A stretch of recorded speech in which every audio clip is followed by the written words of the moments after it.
À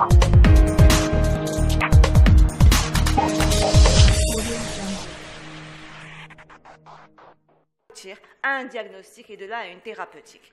Alors, je pense que je ne vais pas vous faire l'affront de vous rappeler la définition de sujet âgé, qu'au jour d'aujourd'hui, on n'est plus dans du chronologique, mais plutôt dans du médical, et qu'il faille prendre en considération le côté médical d'une personne âgée, son terrain en particulier, et que ce n'est qu'à partir de 75 ans qu'une personne âgée sera prise en charge par le gériatre. Alors, ce syndrome confusionnel, chacun de nous a été confronté à cela. On va voir que c'est une véritable urgence gériatrique, que c'est extrêmement fréquent. Un patient sur 2 depuis 75 ans va vous présenter un syndrome confusionnel. Et que ce syndrome confusionnel est particulièrement fréquent en hospitalisation. Et je pense que chacun de nous a été confronté à un petit monsieur, à une dame âgée, qui un jour va faire une fracture du col ou qui va bénéficier d'une chirurgie qui allait parfaitement bien, qui était parfaitement autonome, et qu'au cours de cette chirurgie, le syndrome confusionnel va apparaître, c'est l'agitation, c'est ça crie de partout, on arrache les perfusions, et là, c'est finalement la cascade qui s'installe et les complications qui vont survenir, parce qu'on va voir ensemble tout au long de ce topo que le syndrome confusionnel est de très lourdes conséquences chez le sujet âgé, parce que souvent, ça a été bien démontré que ça augmentait la durée d'hospitalisation. Et une personne âgée qui est hospitalisée, on est bien d'accord qu'il y a un certain nombre de complications qui vont survenir à court, à moyen et à long terme. Le long terme, c'est la perte d'autonomie qui va s'installer avec une augmentation de la mortalité jusqu'à 30% des cas. Alors cela a été bien démontré. Syndrome confusionnel, c'est une gravité, c'est une urgence gériatrique, et c'est une gravité potentielle. Comme ça a bien été démontré dans ce très beau travail, une méta-analyse où on a suivi des patients 4700 patients. On a voulu voir un petit peu qui ont fait un syndrome confusionnel, quel en était leur devenir sur le long terme avec un suivi de 3 ans. Eh bien, regardons ensemble que les patients qui ont fait une confusion par rapport âgé à ceux qui n'en ont pas fait, eh bien, ça a doublé le risque. Je crois qu'on a un problème de micro. Est-ce qu'il y a un micro qui est allumé? Parce que là, il y a un son de fond. Oui, c'est ça. Merci beaucoup, Madame Azizi. Donc, ça a doublé le risque d'institutionnalisation, ça a augmenté le risque de survenue d'une pathologie démentielle et on va voir qu'il y a un lien extrêmement étroit entre la confusion mentale et l'apparition d'un déclin cognitif. Et puis, ça a augmenté, ça a doublé le risque de mortalité chez les patients qui vont nous faire, un jour donné, un syndrome confusionnel. Alors, qu'est-ce que c'est que ce syndrome confusionnel? En gros, pour la faire court, en pratique, toute personne âgée qui va un jour ou l'autre, à un moment donné, brutalement ou rapidement en quelques heures, avoir une modification de son tableau cognitif. Quand vous avez le parent et souvent le principal aidant, que ce soit la fille ou le fils, qui va vous dire le Walid machi huwa hadak, ma ajbnish, kaynas bzaf, mqalq. Ça, c'est un diagnostic de confusion mentale. Si on attend de voir tous les critères, on ne va pas s'y attarder. On ne va pas poser trop de temps. On ne va pas prendre autant de temps. Mais sachez que toute modification brutale, récente, des fonctions supérieures est égale confusion mentale. Parfois, cette confusion mentale peut être dans le sens agitation ou au contraire dans le sens léthargie, dans les formes hypoactives. Donc une personne âgée qui avait du mal à dormir, et en particulier une personne âgée qui va avoir une petite maladie d'Alzheimer sous-jacente et qui avait de gros soucis de sommeil et qui bizarrement elle dort mais facilement et trop longtemps, ça ce n'est pas normal. Donc s'il vous plaît, toute modification récente de l'état des fonctions supérieures, notamment dans le sens d'une hypersomnie, jusqu'à preuve du contraire, c'est une confusion mentale et je vous ai bien démontré cette méta-analyse très pertinente qui bien démontre bien évidemment, les complications qui surviennent. Alors, le gros souci du syndrome confusionnel, c'est que dans 60% des cas, elle n'est pas sous-diagnostiquée. Pourquoi elle n'est pas sous-diagnostiquée? Parce que la confusion mentale chez le sujet âgé, moins âgé aussi, mais surtout le sujet âgé, elle a la particularité d'être extrêmement fluctuante. Donc, on a tendance plus ou moins à minimaliser et à dédramatiser ce tableau clinique en attendant que ça aille mieux. Mais malheureusement, justement, ça n'ira jamais mieux, bien au contraire.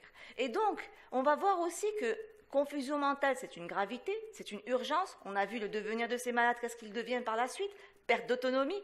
et avec l'âge, qu'est-ce qu'on préfère? C'est bien évidemment d'avoir une meilleure qualité de vie et un maintien d'autonomie, et que c'est quand même quelque chose de pertinemment gravissime parce que ça fait partie des urgences, des syndromes gériatriques qu'on doit absolument dépister.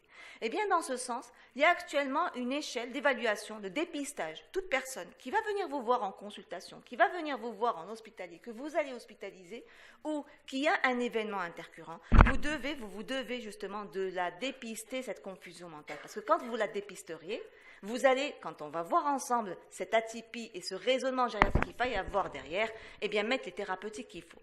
Parce qu'en général, quand un patient va devenir confus, et en général c'est dans le sens agitation, où là on est le plus sollicité, la première des choses, qu'est-ce qu'on nous demande de faire? Et en général, qu'est-ce qu'on va donner? Un somnifère. Or, le gros problème des somnifères, je vais en parler dans un moment, non seulement ils sont confusogènes, mais c'est le début de la fin. Si vous voulez, c'est toujours cette image que je donne, cette château de cartes, quand vous avez la première carte qui tombe, ben le reste va suivre. On ne traite pas un symptôme, on ne traite pas un signe, on ne traite pas la famille, on ne traite pas l'angoisse de la famille, on traite un patient et on traite la maladie d'un patient. Donc, finalement, toute modification brutale de troubles cognitifs ou toute apparition de troubles de la vigilance, du langage ou de l'attention et qui sera fluctuante. Maintenant, quid des patients qui ont une pathologie démentielle? Un patient qui a une maladie d'Alzheimer évoluée. Comment faire le diagnostic? Eh bien, toute modification de son état cérébral.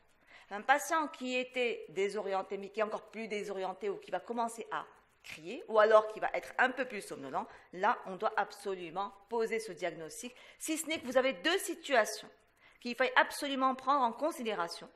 La psychose hallucinatoire chronique où le patient va avoir des hallucinations au premier plan, mais qui souvent, vous avez l'anamnèse qui vous rapporte la notion d'hallucination préexistante. Et puis, un patient qui va vous faire une confusion mentale et qui jusque-là, on n'a pas su comment était son état mnésique. Et c'est de là où l'intérêt de l'évaluation d'un patient au plan gériatrique, où je dois rechercher les indices qui me permettront de savoir si ce patient était déjà en déclin cognitif. Et là, je prends le temps avec la famille et je prends le temps de poser les questions qu'il faut. Et si vous avez un patient qui a une pathologie dégénérative sous-jacente, eh bien, la confusion mentale, le risque de faire une confusion mentale est très important. À l'inverse, un patient qui vous fait une confusion mentale, il va faire le lit de paraître, et là les études sont là, de faire apparaître un syndrome démentiel. Alors sachez qu'une personne âgée, elle a des facteurs inhérents à elle-même, qu'on appelle les facteurs prédisposants, et on va savoir pourquoi. Et à côté de cela, vous avez les facteurs précipitants externes à ce même patient. Et je m'explique, plus vous allez avoir un facteur prédisposant lourd d'importance, très important, avec un poids assez important, moins le facteur précipitant ne pourrait l'être. Je m'explique. Une personne âgée qui, par exemple, a une pathologie démentielle ou alors qui a été hospitalisée pour un événement intercurrent donné pendant longtemps, avec un déclin fonctionnel. Il suffit que vous mettiez un facteur précipitant qui ne soit pas si grave que cela, qui ne soit si lourd, pour qu'il puisse faire une confusion. L'exemple type, c'est un patient qui a une maladie d'Alzheimer et pour laquelle la famille va s'en occuper. Heureusement qu'on a notre pays, le sens de la famille qui est là. Et donc, l'un des enfants, pour bien faire, va dire, bon, écoutez, moi, mon père, je vais le faire venir un peu chez moi. Ça va permettre de soulager un petit peu les dents principales et je vais, moi, m'occuper de mon propre père. Pathologie démentielle, maladie d'Alzheimer, mais je vais le faire venir chez moi. Eh bien là, ce changement d'environnement, qui est le facteur environnemental, le changement d'endroit où va se trouver notre patient est confusogène. 2 jours plus tard, le patient va commencer à nous faire un syndrome confusogène gravissime. À l'inverse maintenant, un patient qui allait très bien et qui a eu par exemple une lithiase vésiculaire, et qui a une chirurgie biliaire qui est programmée. La cholécystectomie est très simple, n'est pas compliquée à réaliser. Il va très bien, ce monsieur. Mais on va l'anesthésier. Eh bien, si on va utiliser un produit d'anesthésie générale qui est très particulièrement anticholinergique, sachez que la confusion mentale va survenir.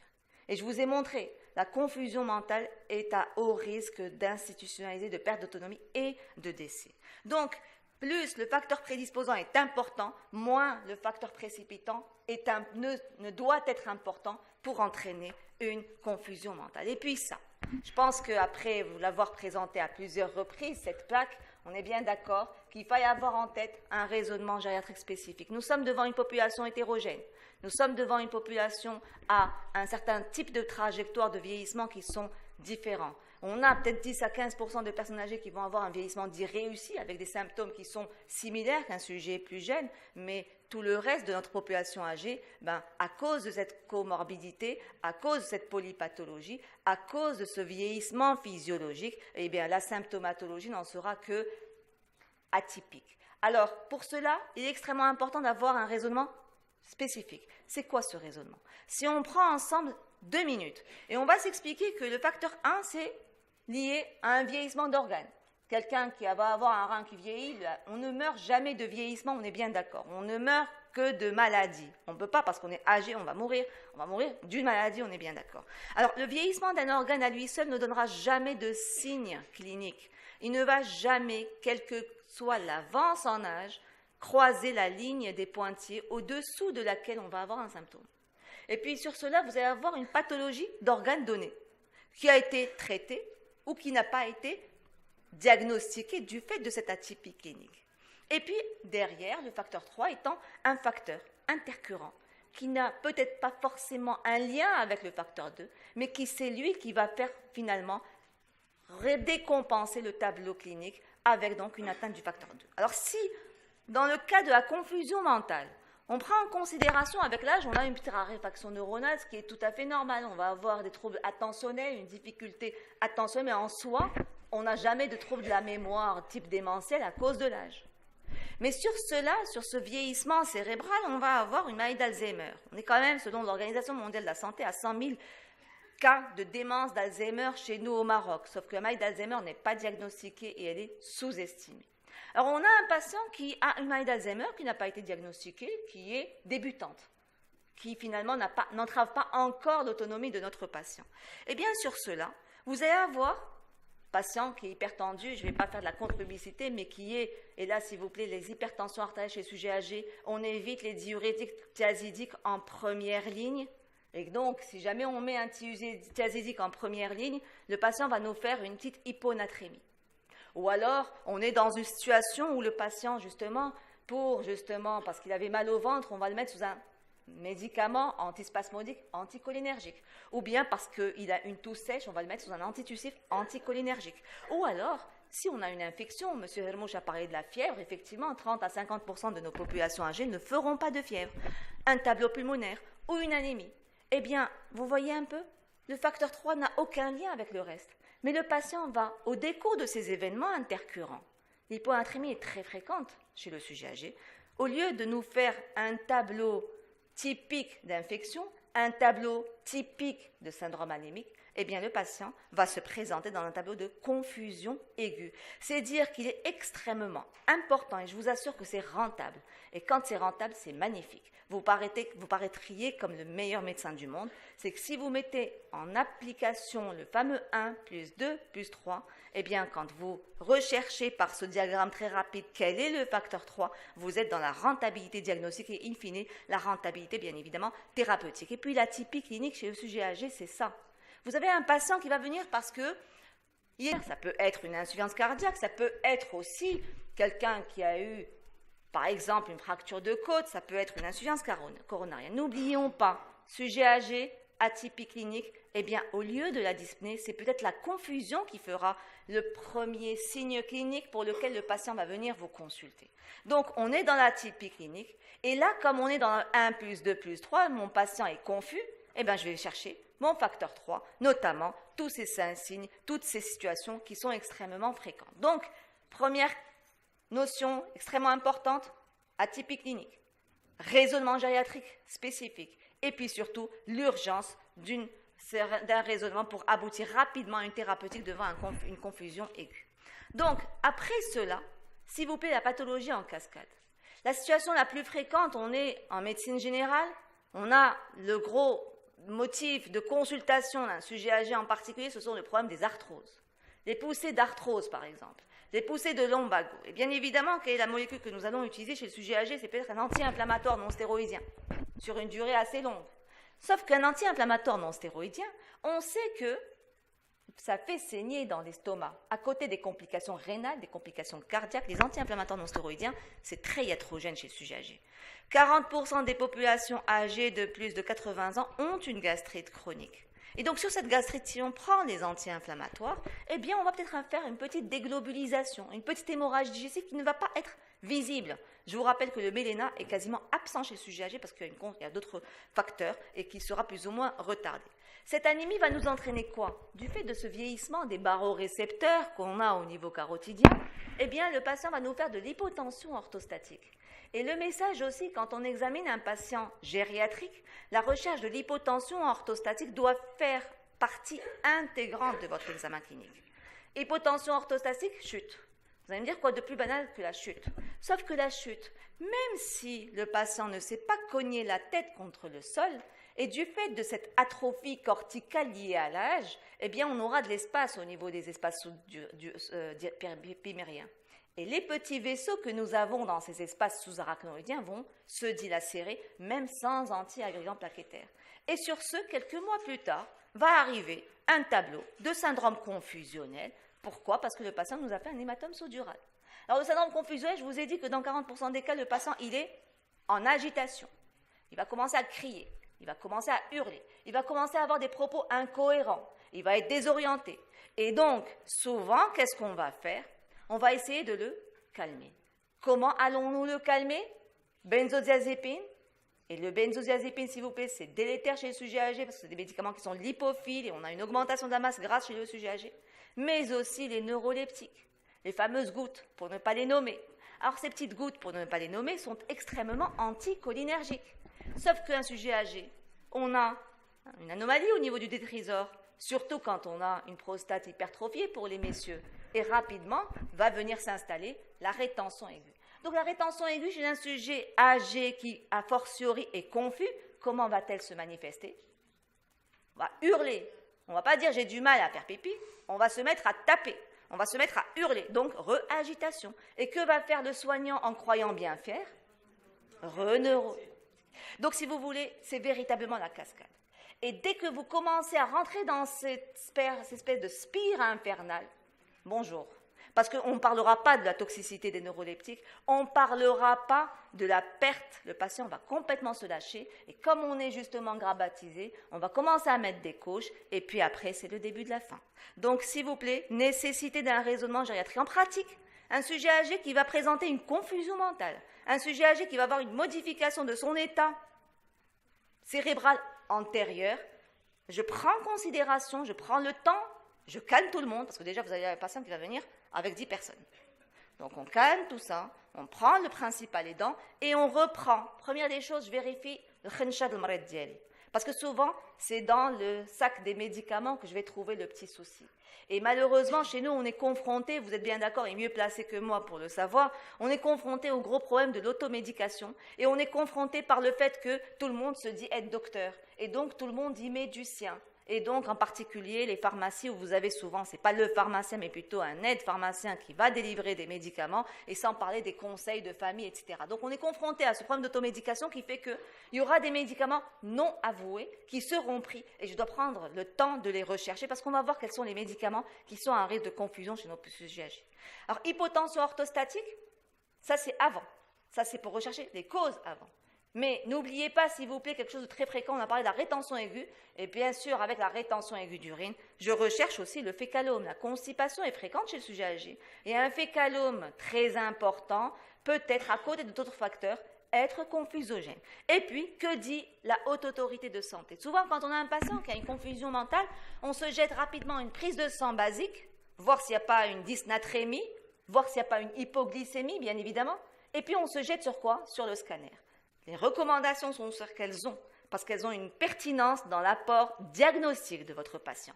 Alors, je fais un ionogramme fonction rénale en parlant de la clairance de créatine et pas la créatinémie, s'il vous plaît. Sujet âgé, c'est quand même entre 40 et 80 ans, on perd 20 à 30% de la masse musculaire. Et la masse musculaire, quand elle est diminuée, la créatinémie n'est pas le meilleur reflet de notre fonction rénale. Et puis regardez, je vous ai mis ici à saturation en oxygène. Une embolie pulmonaire peut donner un tableau de confusion mentale. Le CG fait partie de l'examen clinique sur le sujet âgé.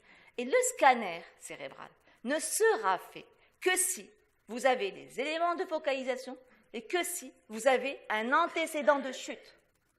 On ne le fait pas systématiquement, chose on essaie à chaque fois d'enseigner cela à nos internes, aux urgences, parce que d'abord, ça n'a pas une pertinence clinique en dehors de ces contextes aussi. Mais c'est qu'en deuxième intention, quand tout cela est normal, quand vous n'avez pas d'hypercalcémie, quand vous n'avez pas d'hypernatrémie, j'ai parlé de l'hyponatrémie qui est fréquente, notamment d'origine médicamenteuse, mais vous avez aussi l'hypernatrémie, la déshydratation intracellulaire est fréquente chez le sujet âgé. Le sujet âgé ne va pas avoir envie de boire. Et quand il fait chaud, on a souvent des hypernatrémies gravissimes qui vont jusqu'à 150. La dernière fois, j'ai vu une natrémie à 178 avec un syndrome confusionnel. Et là, c'est quand même dommage d'arriver à ce stade-ci. Et puis, ce n'est qu'en deuxième intention. Si je n'ai rien de tout cela, qu'on va faire une ponction lombaire et qu'on va faire un électroencéphalogramme parce que la crise épileptique chez le sujet âgé, ce n'est pas la crise grand mal que l'on connaît chez l'adulte, c'est souvent un syndrome confusionnel, quelques petites myoclonies et rapidement un syndrome confusionnel post-critique qui durera très longtemps. Et les étiologies. Monsieur Hermou, je vous ai parlé de la checklist pour le syndrome, pour la fièvre au long cours. Eh bien, ma checklist pour le syndrome confusionnel, si je prends le terme confusion en anglais qui est délirium, l'acronyme du délirium. Les médicaments, origine iatrogène devant tout symptôme nouveau, s'il vous plaît, chez le sujet âgé, a fortiori quand c'est un syndrome confusionnel. Le problème des électrolytes, donc soit une dysnatrémie, soit une dyscalcémie, soit une hypocalcémie. Le sevrage dans le sens des médicaments, quelqu'un qui est sous benzodiazépine, et on sait que les benzos c'est très mauvais chez le sujet âgé, on ne va pas les arrêter rapidement, bien évidemment. Quand on les arrête rapidement, on se retrouve dans cette situation-là. Et puis le sevrage éthylique. L'éthylisme est souvent inavoué. La consommation d'alcool au long cours ne va pas s'accompagner d'un sevrage rapide. Toute infection pulmonaire, le patient ne va pas tousser, ne va pas être fébrile, il sera confus. Infection urinaire, peut-être qu'on va avoir l'un des signes qui doit vous faire évoquer l'infection urinaire, c'est l'incontinence urinaire. Mais vous n'allez pas avoir les signes de dysurie magnifiques. La pyélonéphrite, la prostatite peut se manifester par un syndrome confusionnel. Quelque chose de très important chez nos personnes âgées, chez nos aînés. Quelqu'un qui a toujours été appareillé, qui va changer d'endroit à un endroit ou qui sera hospitalisé pour une raison donnée. Et si vous oubliez de le faire appareiller par ses prothèses auditives ou alors par ses lunettes, quand on est coupé du monde, a fortiori quand vous avez un facteur prédisposant, notamment s'il est âgé de plus de 85 ans ou qu'il a un déclin cognitif, là, il va complètement perdre ses repères et il va être confus. Les causes urinaires, donc je en ai parlé, les causes intracrâniennes bien évidemment, et puis l'infarctus du myocarde et les arythmies. L'arythmie complète par fibrillation atriale. D'abord, le CG doit se faire de façon annuelle, systématiquement chez le sujet âgé. Le sujet âgé ne va pas vous dire « c'est bizarre, j'ai mon cœur qui va à la chamade et qui se ralentit ». C'est soit le malaise, avec parfois syncope, soit la confusion mentale à cause de cette hypoxie cérébrale. Et puis, n'oublions pas, parmi ces facteurs précipitants, je vais peut-être insister sur 3 éléments. 3 éléments parce que vous allez les rencontrer de façon très fréquente. Les médicaments.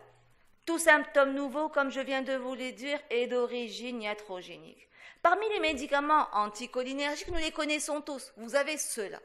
S'il vous plaît, les antidépresseurs tricycliques, notamment le Laroxyl, il faut éviter chez le sujet âgé. C'est très confusionnel. Mais attendez, il y a des médicaments que nous utilisons larga manu chez nos personnes a fortiori âgées et qui sont aussi anticholinergiques. Sauf que leur propriété anticholinergique n'est pas aussi flagrante, aussi importante que les médicaments, que les psychotropes. Parmi lesquels, regardez, vous avez des médicaments très fréquents. Par exemple, un patient qui va faire un scanner injecté, et qu'on a une clairance de créatinémie qui est à plus de 60. Donc, on est tranquille, il n'y a pas de risque de néphropathie liée au produit de contraste. Mais il va chez le radiologue, et le radiologue pose la question suivante. Est-ce que vous avez déjà fait une allergie? Peut-être le patient va dire oui, quand j'ai fait un scanner. Et que va faire le radiologue? Que va prescrire le radiologue? Et ça, c'est votre rôle. L'atarax, c'est une catastrophe chez le sujet âgé. L'atarax, c'est extrêmement confusogène. tout comme par exemple certains médicaments contre la toux, notamment le fameux Toplexil. C'est confusogène. J'ai été un jour appelé à voir un de mes patients qui avait une démence à corps de Lévy, qui allait très bien. Puis à un moment donné, il était complètement, mais alors là, assommé. Il ne s'est pas réveillé pendant 48 heures. C'était quoi? C'était finalement, croyant bien faire, son épouse lui a donné un sirop parce qu'il toussait un peu. C'était... Donc l'origine médicamenteuse, s'il vous plaît, vous devez absolument la retenir. Et puis on a parlé des antibiotiques tout à l'heure. Attention, vous avez des médicaments qui peuvent donner des torsades de pointe. Et par le biais de cette torsade de pointe, vous allez avoir l'apparition d'une confusion mentale. Et bien sûr, quand on a une hypotension orthostatique, et s'il vous plaît, une ordonnance d'un patient n'est jamais figée. Une ordonnance d'un patient âgé est toujours à revoir, toujours à réévaluer. Je prends la peine, vous êtes le médecin coordonnateur, le médecin fédérateur, le pivot central de la prise en charge de cette population. Je vois avec les spécialistes et je vérifie bien évidemment mes ordonnances.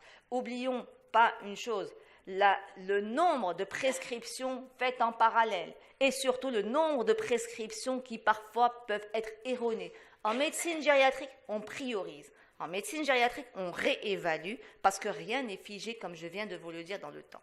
Et quelqu'un qui est sous 2 antihypertenseurs, mais qui un jour ou l'autre va nous faire de l'hypotension, va faire un petit épuisement, attention, je réévalue mes traitements antihypertenseurs. Un événement iatrogène, il fait chaud, il y a une gastroentérite, il y a je ne sais quoi, eh bien mes antihypertenseurs, peut-être que je vais devoir lever le pied parce que l'hypotension orthostatique, ça fait mal, et quand ça fait mal, ça fait très mal. Parce que la chute, en particulier chez le sujet âgé, 20% risque de décès dans l'année pour des complications. On peut en discuter si vous voulez dans la discussion. Deuxième situation fréquente. Vous avez votre malade, vous le confiez à votre chirurgien pour une chirurgie donnée. Soit dans le cadre de l'urgence, fracture du col, anévrisme de l'aorte, comme on a parlé tout à l'heure, ou alors parce que, voilà, il y a une chirurgie programmée. Eh bien, il a été bien démontré qu'à cause justement non seulement de cet événement de l'hospitalisation, de produits anesthésiques, le risque de confusion est très important, à tel point que dans certains services de gériatrie, la plupart du moins, à l'étranger, vous avez des services d'orthogériatrie. Le malade, il sort de l'orthopédie, il sort du bloc, il va en gériatrie. Parce qu'on s'est rendu compte, et là je vais vous montrer des moyens simples, faciles, non médicamenteux, mais extrêmement pertinents quant à la prévention de la confusion en post-opératoire, parce qu'on a vu un petit peu les complications que cela donnait. Et tout cela, c'est dû surtout aux produits anesthésiens. Alors, quels sont ces facteurs? Ça, ce sont des anesthésistes qui ont mis en place, mis en exergue. Je vais vous laisser ma présentation aussi, donc je vais vous laisser cette présentation sur l'ordinateur. Ils ont, avec les gériatres, mis en place un certain nombre de scores, de paramètres. Plus l'âge est élevé, plus il y a un terrain de maladie cérébrale, que ce soit notamment le déclin cognitif, et plus le risque d'avoir déjà fait une confusion mentale. Et là, plus le risque de confusion est là. Et puis en fonction de la chirurgie, un patient qui va aller pour une chirurgie lourde, néoplasique, le risque de nous faire une confusion, parce que le délai, la durée d'anesthésie sera plus longue, est important. Donc tout ça, je vais le savoir dès le début. Et plus le score est important, plus le risque de voir venir une confusion mentale est important, ça va jusqu'à au-dessus de 50%. Pourquoi c'est important? Parce que chez le sujet âgé, quand vous avez une pathologie démentielle, et je vous ai donné les chiffres de la maladie d'Alzheimer, je ne vous ai pas donné les chiffres de la maladie de la démence de type vasculaire, sujets diabétiques, hypertendus, qui vont commencer à faire des troubles de la mémoire. Je ne vous ai pas parlé des démences apparentées, le corps de Lévy, le Parkinson, etc., etc. Donc, quand on a un patient qui nous fait une pathologie démentielle, dans 40% des cas, va apparaître une confusion mentale à un moment donné. Et à l'inverse, une personne qui allait très bien, autonome, vieillissement réussi, et qui, au décours d'un événement intercurrent, d'un médicament mal prescrit ou d'un événement, d'une situation médicale particulière, et qui nous fasse une confusion mentale, eh bien, dans 25% des cas, ce patient-là va nous faire une pathologie démentielle. Pourquoi? Parce que vous avez une similitude au plan physiopathologique qui est la baisse d'un neurotransmetteur, à savoir l'acétylcholine. Donc, le lien est bien établi. Attention, confusion mentale, le warning à court terme, c'est la perte d'autonomie, c'est le décès, c'est la durée d'hospitalisation. À moyen et long terme, c'est la survenue d'une pathologie démentielle.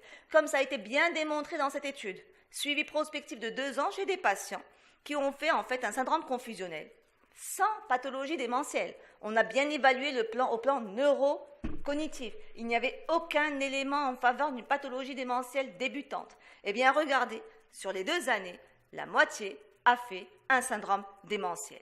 Mieux encore, patient non dément qui vient pour être opéré d'une fracture du col. Le patient est tombé, hypotension, il n'a pas vu la marche à côté, etc. Ça arrive très souvent, la fracture du col.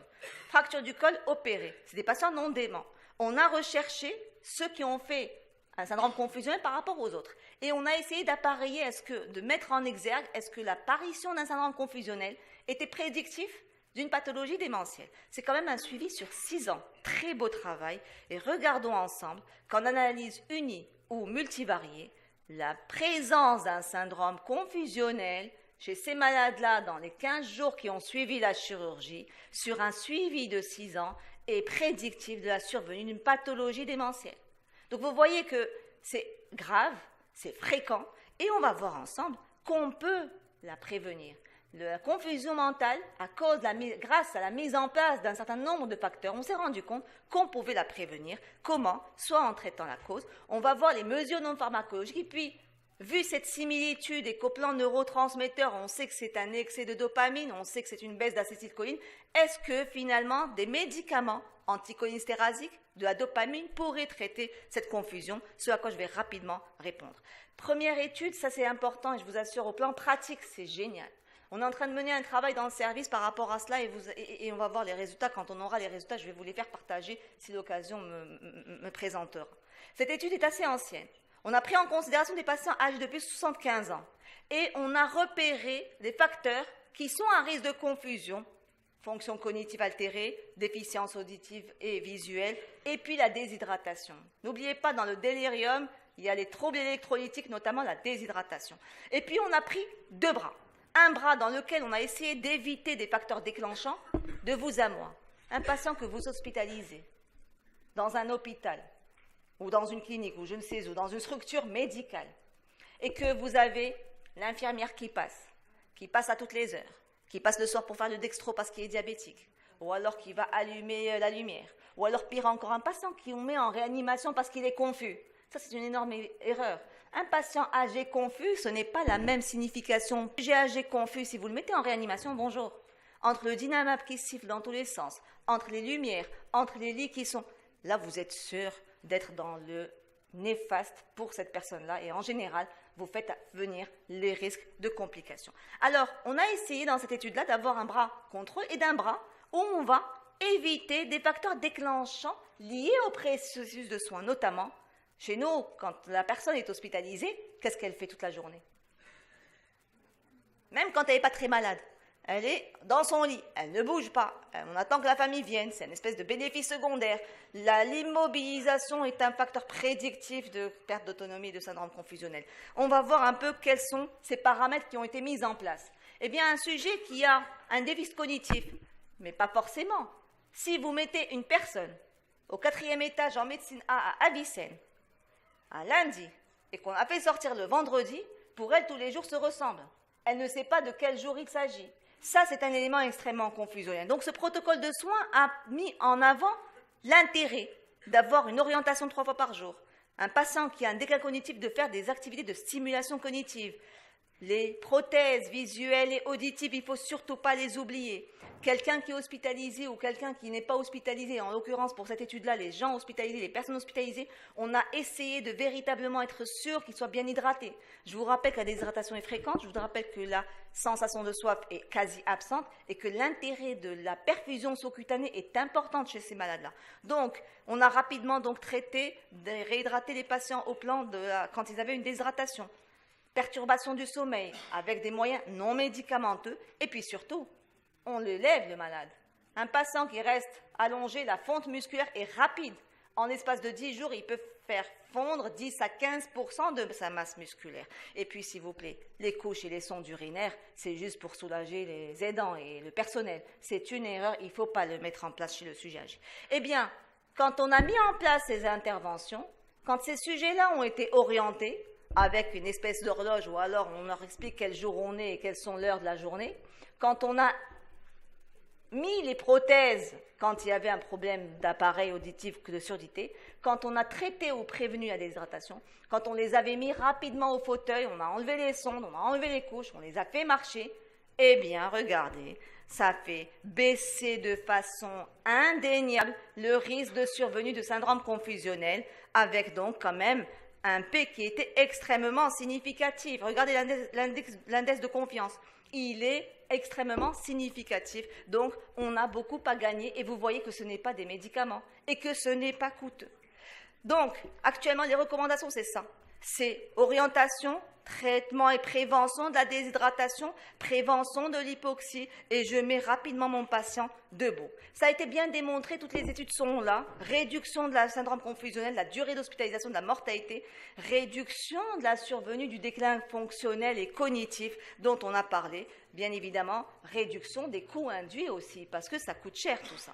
Et puis une étude que j'adore, quelqu'un qui est en réanimation, pour une raison bien fondée, ce n'est pas parce qu'on est confus qu'on passe en réanimation, mais un patient qui a fait un sepsis grave, qui doit être en réanimation, un patient qui a été opéré, un patient qui fait un événement intercurrent sévère, notamment un syndrome, une embolie pulmonaire massive, avec donc une instabilité hémodynamique, qui sera en réanimation.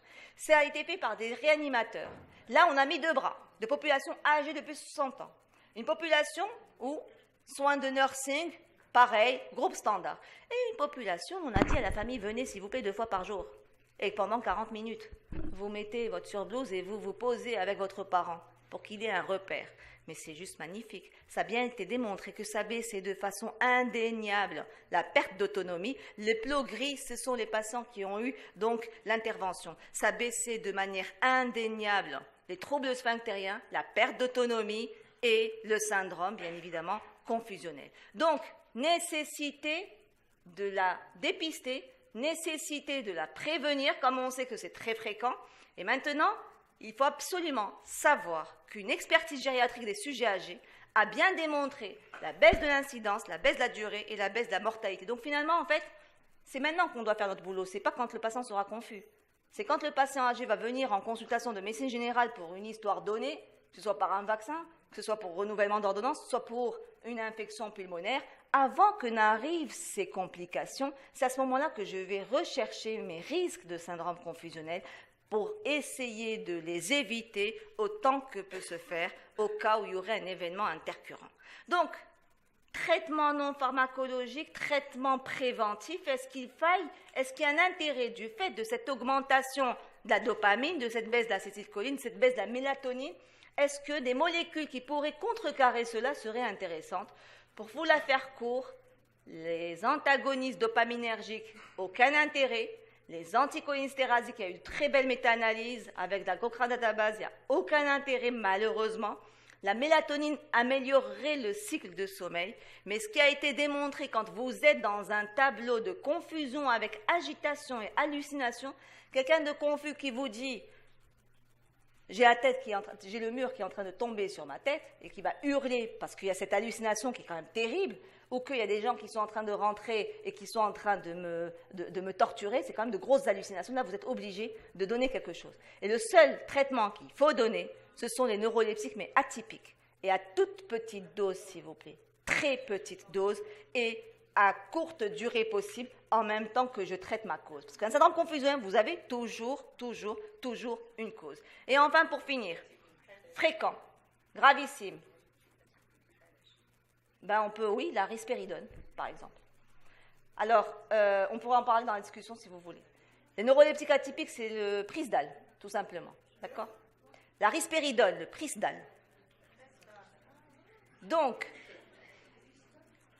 en conclusion, syndrome gériatrique fréquent, syndrome gériatrique, je dirais même inéluctable, eu égard aux facteurs prédisposants, eu égard aux facteurs précipitants. Le rôle iatrogénique est mis en avant. N'hospitalisons pas l'argamanune aux personnes âgées. Et souvent, on est confronté à la famille qui vous dit, s'il vous plaît, là, vraiment, elle est très fatiguée, il faut qu'on lui trouve une solution, on va la faire dormir à quelques jours en hôpital. Si l'indication n'est pas là, on ne le fait pas. Attention aux médicaments inappropriés, attention aux médicaments anticholinergiques. Et puis, s'il vous plaît, le 1+, 2+, 3, je vous assure que c'est le joker. Le 1 plus 2 plus 3, vous finirez par trouver la raison pour laquelle votre patient est confus, parce que vous avez bien vu la complication, moyen, court, moyen terme et long terme, et c'est extrêmement important. Peut-être le mot d'ordre dans ce topo, c'est le rôle de la prévention dans la survenue du syndrome confusionnel de ces personnes âgées. Je vous remercie.